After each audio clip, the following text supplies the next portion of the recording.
या कुंदेन्दु तुषारहारधवला या शुभ्रवस्त्रावृता या वीणावरदण्डमण्डितकरा या श्वेतपद्मासना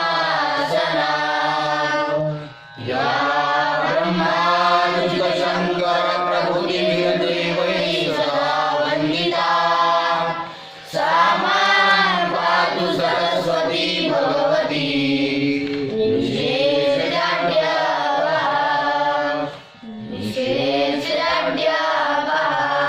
ॐ नमो जियाद्या वेद प्रतिपाद्या जय जय संवेद्या आत्मरूपा देवा तुझी गणेशु सकलात्मकी प्रकाशु मने निवृत्तिदासु अवधारितोहि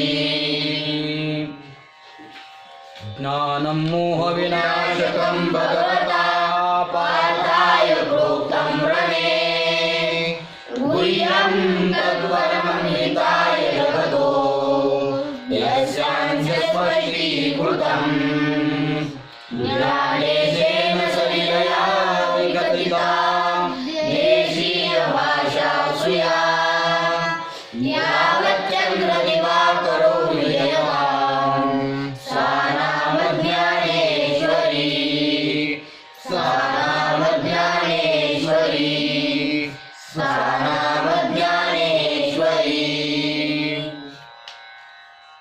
आता अवधारा कथा गहन आता अवधारा कथा गहन जी सकळा कौतुका जन्मस्थान जे सकळा कौतुका जन्मस्थान ही अभिनव बुद्ध्यान विवेक तरुंची ही अभिनव उद्यान विवेक करूचे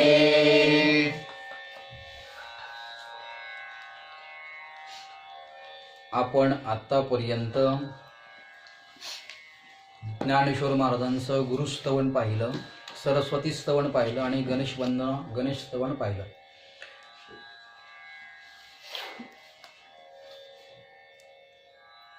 आणि आता ज्ञानोबा राय श्री गुरुला वंदन केल्यानंतर बोलतायत की जी गहन कथा आहे, अतिशय सखोल अर्थभरीत रसभरीत अशी जी कथा आहे, उद्बोधक असणारी, गहन, जिच्यामध्ये आख्यान उपाख्यान आहेत, जी कथा 18 पर्वांची आहे,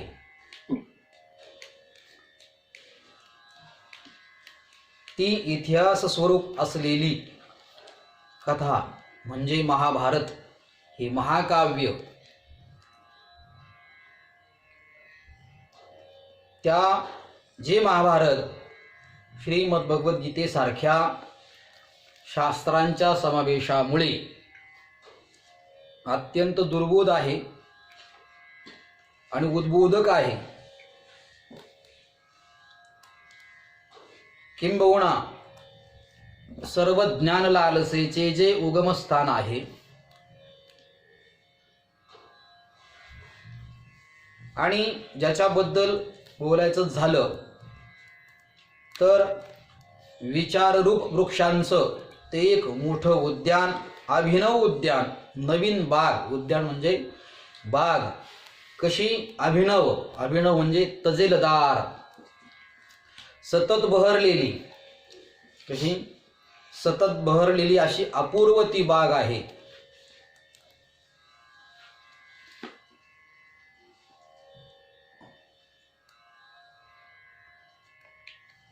अशा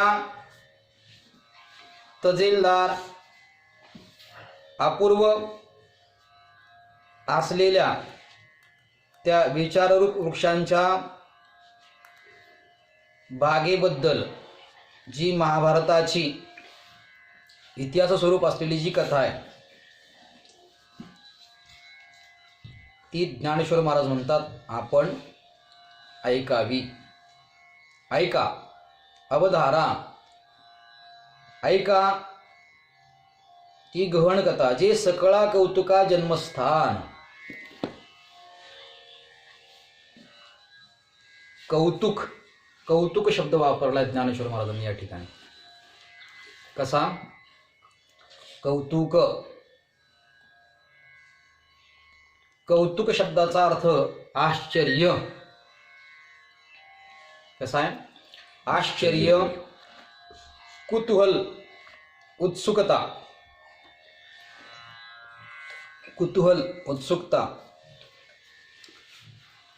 पर्व, उत्सव असाही कौतुक शब्दाचा अर्थ होतो.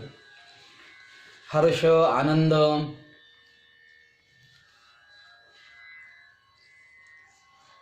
प्रसन्नता, खेळ, मनोविनोद असा सुद्धा आनंद, असा सुद्धा अर्थ कौतुक या शब्दाचा होतो. किंवा गीत, नृत्य आदी ज्या कला आहेत असाही त्या कौतुक शब्दाचा अर्थ होतो. आनंदाचे घर. आता हे आनंदाचे घर म्हणजे महाभारत हे आनंदाचंच घर आहे. काय? आनंदाचं जन्मस्थान. कौतुका जन्मस्थान, सर्व प्रकारच्या आनंदाचं जन्मस्थान. असाही अर्थ केला तरी काय फारसं बिघडेल असं मला वाटत नाही. आनंदाचं जन्मस्थान.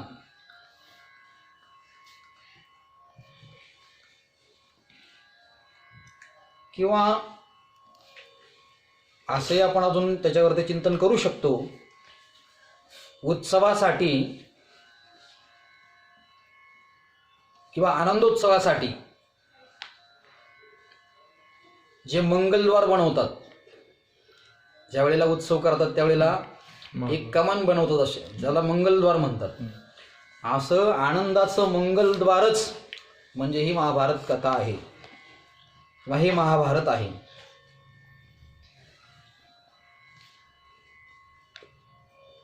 असं म्हटलं तरी काय वावग होणार नाही. सकळा कौतुका जन्मस्थान.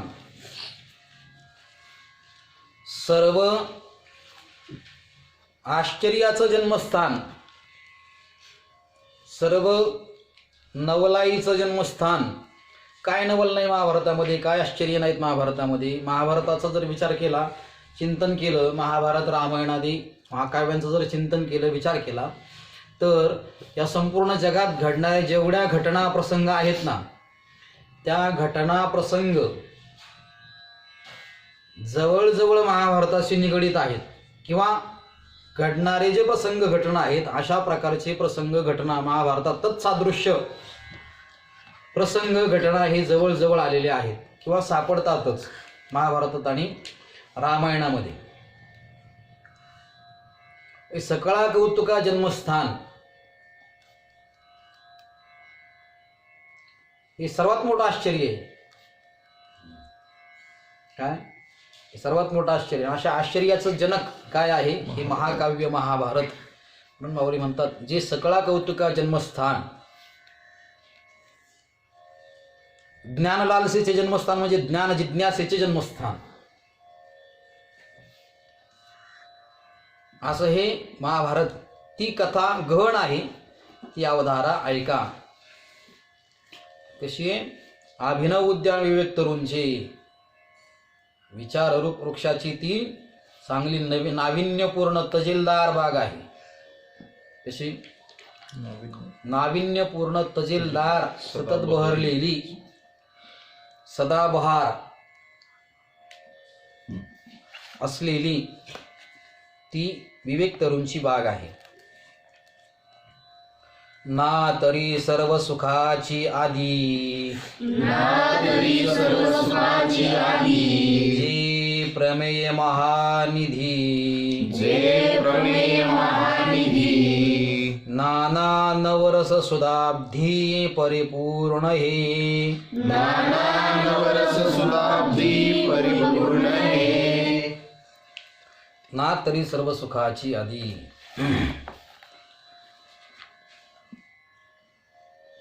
अथवा किंवा जे महाभारत आहे ना ते महाभारत सर्व सुखांचं मूळ कारण आहे. काय? सर्व सुखांचं मूळ कारण आणि सर्व सिद्धांताचं निधान ठेवा. सर्व प्रकारच्या सिद्धांताचं मोठं निदान आहे. महानिधी मोठा ठेवा. सर्व प्रकारचे सिद्धांत त्या महाभारतामध्ये मिळतात. नाना नवरस सुधाब्धी परिपूर्ण हे वेगवेगळे प्रकारचे जे रस सांगितले. नवरस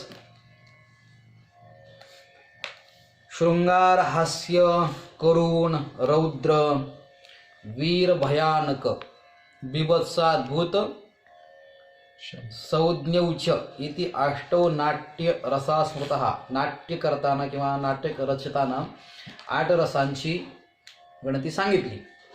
पण शांत हा रस अजून त्याच्यामध्ये मिळवतात आणि म्हणून तो नवरस. आणि ज्ञानेश्वरी लिहिताना शांताद्भुत रोकडे प्रकर्षाने तो शांतरस आहे की नाही. आपण स्तोत्र म्हणतो ज्ञानेश्वरीच्या, त्यातला श्लोक आहे. नाही शांतो हि यस्याम रसः ज्ञानं मोहविनाशकं भगवता पार्थाय प्रोक्तं व्रणे गुह्यं तत्परमं हिताय जगतो यस्यांच स्पष्टीकृतं. ज्ञानेसेन सलिलया विकथिता देशीय भाषासु या यावच्चंद्रदिवाकरो विजयतां सा नाम ज्ञानेश्वरी.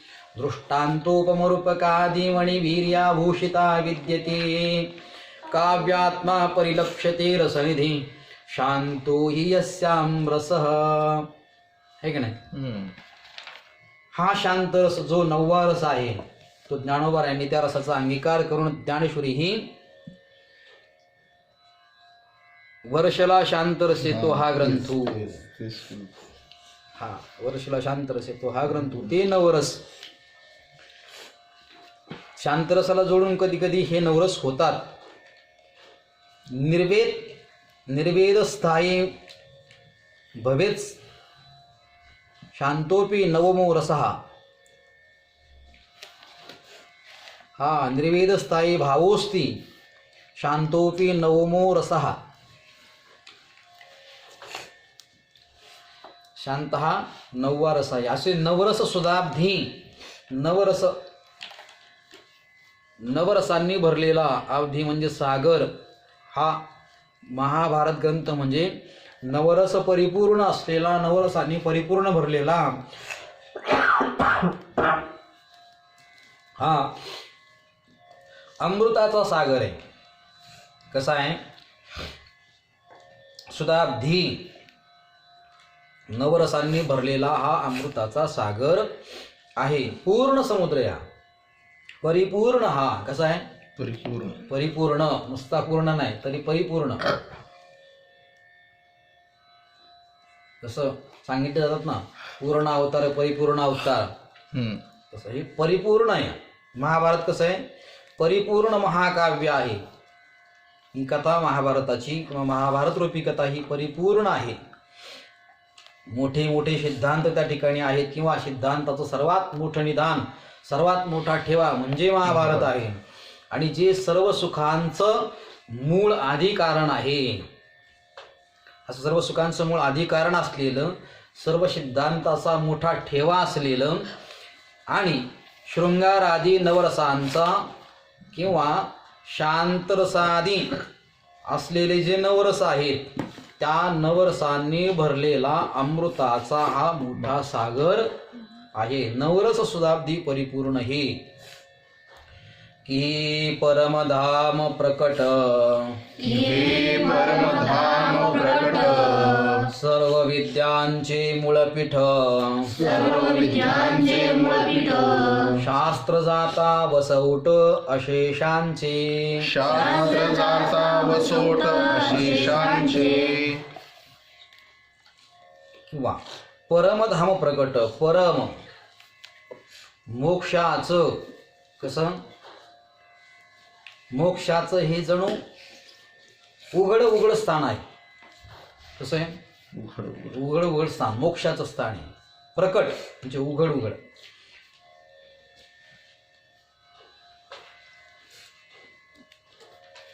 सर्व विद्यांचे मूळपीठ सर्व ज्या विद्या आहेत चौदा विद्या घ्या किंवा आण्विक वगैरे या सगळ्या विद्या ज्या आहेत या सर्व विद्यांचं मूळपीठ मूळ स्थान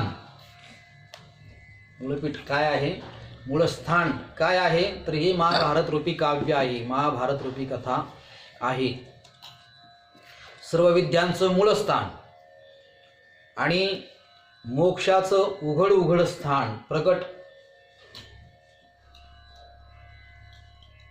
असं स्थान कोण आहे तर हे महाभारत आहे. किंवा पुराण न्यायादी ह्या ज्या चतुर्दश विद्या आहेत या सगळ्या 14 विद्यांचा मूळ शास्त्रदाता वसवट सर्व शास्त्रांचं आश्रयस्थान वसवट वसती स्थान वसवट शब्दाचा अर्थ काय वसतिस्थान राहण्याचं ठिकाण आश्रय आधार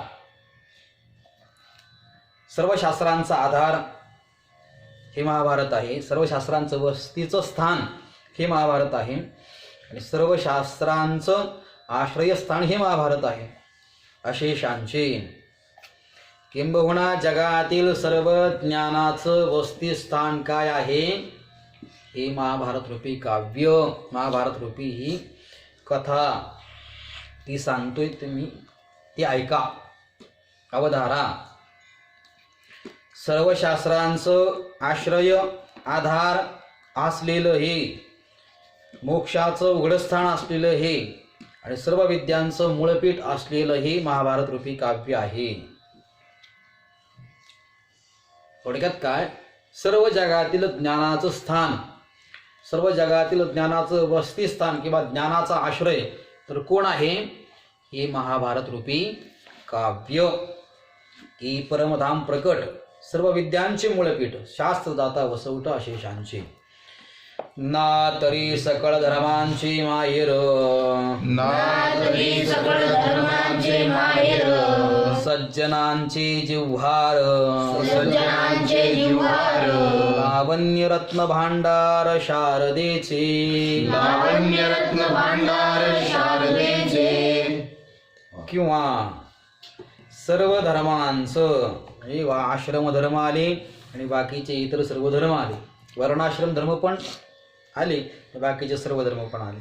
जे महाभारत वर्णाश्रम धर्मविहित किंवा वर्णाश्रमविहित सर्व जे धर्म जे आहेत सर्व धर्मांचं काय आहे माहेर आहे. माहेर कोण महाभारत. आणि सज्जनांचे जिव्हार सज्जनांचा जिव्हाळा जिव्हार शब्दाचा अर्थ अंतःकरण काळीज काय काळीज सज्जन लोकांचं. सज्जन कोणाला म्हणायचं फक्त ग्रंथ ऐकतो पाठ करतो त्यालाच फक्त सज्जन म्हणायचं का. पूजा करतो त्यालाच फक्त सज्जन म्हणायचं का. देवळात जातो त्यालाच फक्त सज्जन म्हणायचं का. सज्जनाची व्याख्या ही निराळी आहे. सज्जनांचं काय आहे जिव्हार थोडक्यात काय तर जीव आहे हृदय आहे काळीज अंतःकरण कोण आहे हे महाभारत रूपी काव्य त्या सज्जनांचं अंतःकरण आहे जिव्हाळा आहे. कारण जिव्हाळा कुठे उत्पन्न होतो अंतःकरणामध्येच ना. आणि हे महाभारत म्हणजे लावण्य रत्न भांडार शारदेचे शारदा सरस्वती माता त्या शारदेचे सौंदर्य रूपी रत्न ठेवण्याचं हे भांडारगृह आहे. काय? शारदेचं सौंदर्यरूपी रत्न ठेवण्याचं हे भांडारगृह आहे. भांडारगृहामध्ये रत्न ठेवली जातात की नाही? ठीक नाही? किंवा वेगवेगळ्या उंची वस्तू त्या भांडारगृहामध्ये असतात किमती. शारदा मातेचं लावण्य रत्न किंवा सौंदर्य रत्न ठेवण्याचं हे काय आहे? भांडारगृहच आहे. नाना कथा रूपे भारती रूपी भारती प्रकटली असे त्रिजगती प्रगटली असे त्रिजगती आविष्कारोणी महामती व्यासाची आविष्कारोनी महामती व्यासाची अथवा भारती म्हणजे शारदा, ती सरस्वती माता, सरस्वती देवी माता. काय झाले? प्रथमतः त्या व्यासांच्या महामतीमध्ये त्या शारदा मातेचा आविष्कार झाला. बघा काय कल्पना ज्ञानोबरायांची. शारदा मातेचा व्यासांच्या महामतीमध्ये, महामती म्हटले व्यासांच्या मतीला. काय मती या शब्दाची आपण मागे व्याख्या केली. सकलार्थ मती हा विषय तिथे सांगताना मती आणि बुद्धीमध्ये फरक काय? बुद्धिस्तो तात्कालिक अनेया आणि मती आगामी गोचर. आगामी गोचरता जिच्यामध्ये असते ती मती. अशी नुसतीच आगामी गोचर आहे असं नाही. व्यासांची महामती फक्त आगामी गोचरता धारण करून चालते असं नाही, तर व्यासांच्या मतीतून निर्माण झालेलं जे वाङ्मय आहे सकल लोक उद्धारक असं ते वाङ्मय आहे. मग असं वाङ्मय जगदुद्धारा करता कारणीभूत ठरणार किंवा जगदुद्धार ज्याच्याद्वारा होईल असं वाङ्मय ज्या मतीतून निर्माण होतं ती महामतीच असली पाहिजे ना. महा म्हणजे मोठी, व्यापक. कशी? व्यापक. अशी महामती त्या व्यासांच्या त्या व्यापक असलेल्या मतीमध्ये सरस्वती माता आविष्कारोनी काय प्रगट होऊन नंतर ती सरस्वती महाभारतातील अनेक कथांच्या रूपाने या त्रैलोक्यात त्रिजगती प्रगटली असे. काय? त्रिजगती प्रगटली, या त्रैलोक्यामध्ये ती प्रगट झाली आहे. कोण? व्यासांच्या महामतीमध्ये कोणाचा आविष्कार झाला? शारदा मातेचा. शारदा माता आविष्कार पहिल्यांदा व्यासांच्या महामतीमध्ये झाला, मतीमध्ये झाला आणि तीच नंतर महाभारतांच्या अनेक कथांच्या रूपाने त्रैलोक्यामध्ये प्रकट झाली. नाना कथा रूपे भारती, वेगवेगळ्या कथांच्या रूपाने ती भारती शारदा माता व्यासांच्या मतीमध्ये आविष्कार झाला आणि नंतर नाना कथांच्या रूपाने ती या त्रैलोक्यामध्ये ती प्रगट झाली. भारती व्यासांची महामती आविष्कारोनी नाना कथा रूपे त्रिजगती प्रगटली असे. अशी प्रगट झाली ती. पहिल्यांदा व्यासांच्या मतीत आविष्कार झाला, प्रागट्य झालं कोणाचं? शारदा मातेचं. आणि मग वेगवेगळ्या कथाच्या रूपाने त्या त्रैलोक्यामध्ये प्रगट झाली. म्हणोनी हा काव्याराऊ ग्रंथ गुरुवतीचा ठावू येथूनी रसा झाला आवो रसाळपणाचा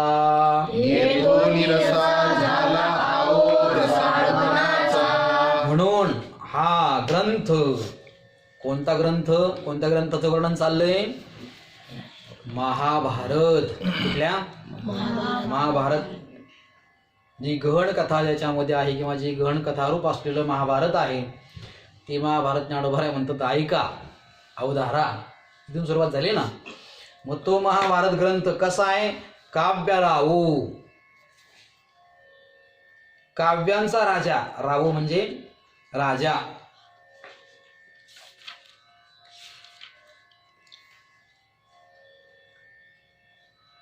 कसं आहे ते?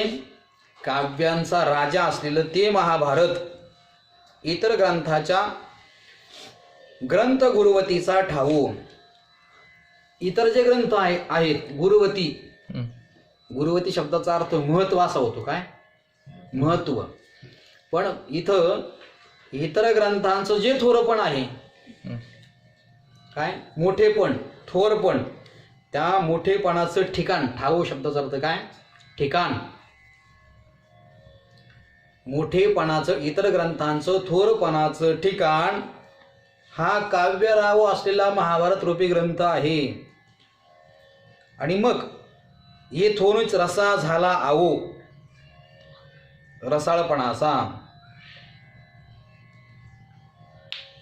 सर्व शृंगार आदी जे नवरस आहेत, शांत आदी जे रस आहेत, त्या सर्व रसांच्या ठिकाणी रसाळपणाचा जो डौल दिसतो ना, डौल, तो देखील या महाभारतापासूनच उत्पन्न झालेला आहे. महाभारतापासूनच तो आलेला आहे. त्या रसांच्या ठिकाणचा रसाळपणा जो आहे किंवा रसाळपणाचा जो डौल दिसतो तो कुठून आलेला आहे? इथून रसा झाला आवो रसाळपणाचा. काय हा ग्रंथ, महाभारत रूपी ग्रंथ हा एक तर सर्व ग्रंथाचा, सर्व काव्यांचा राजा आहे. महाकाव्याचा काव्यराव, सर्व काव्यांचा हा महाभारत रूपी काव्य हे सर्व काव्यांचा राजा आहे. ग्रंथ गुरु, इतर जे ग्रंथ आहेत त्या ग्रंथांचं थोरपणाचं ठिकाण किंवा त्या ग्रंथांचं थोरपण इथूनच उगम पावलेलं आहे. कसं ग्रंथांचं थोरपणाचं ठिकाण हे महाभारत काव्य आहे किंवा त्या ग्रंथांचं, त्या ग्रंथांना जे थोरपण प्राप्त झाले ते थोरपण या महाभारत रूपी ग्रंथाकडूनच त्यांना प्राप्त झाले. येथून रसाळपणाचा आवो रसाळपणाचा आवो येथून रसा झाला. या सर्व रसांना रसाळपणा प्राप्त झाला तो महाभारत रूपी ग्रंथाच्या द्वारेच, महाभारत ग्रंथाकडूनच त्यांना रसाळपणा प्राप्त झालेला आहे. देवीची ऐका आणिक एक, देवीची ऐका आणिक एक, येथोनी शब्द श्री सच्चा श्रीक, येथोनी शब्द श्री सच्छासिक, महाबोधी कोवळीक दुणावली, महाबोधी कोवळीक दुरावली. तसेच आणखी या ग्रंथाचं एक महत्व आहे का? काय अजूनही या ग्रंथाचं, या महाभारत रूपी ग्रंथाचं महत्व आहे ते ऐका. काय शब्दरूप संपत्तीला शास्त्रीयता, शब्द श्री सच्चा श्रीक. काय किंवा जी सत्शास्त्र आहेत त्या सत्शास्त्रांना शास्त्रीयता, शास्त्र शिकल्यामुळे शास्त्रीला शास्त्री म्हणतात लोक, किंवा त्याला जी शास्त्रीयता आलेली आहे त्या शास्त्रामुळे आलेली आहे. शास्त्र शिकल्यामुळे त्या शास्त्रीला शास्त्रीयता आलेली आहे. पण शास्त्राला सुद्धा शास्त्रीयता प्राप्त होणारं ठिकाण कुठलं आहे? हा महाभारत रूपी ग्रंथ. शास्त्राला शास्त्रीयता प्राप्त करून किंवा शब्दांच्या ठिकाणी शास्त्रीय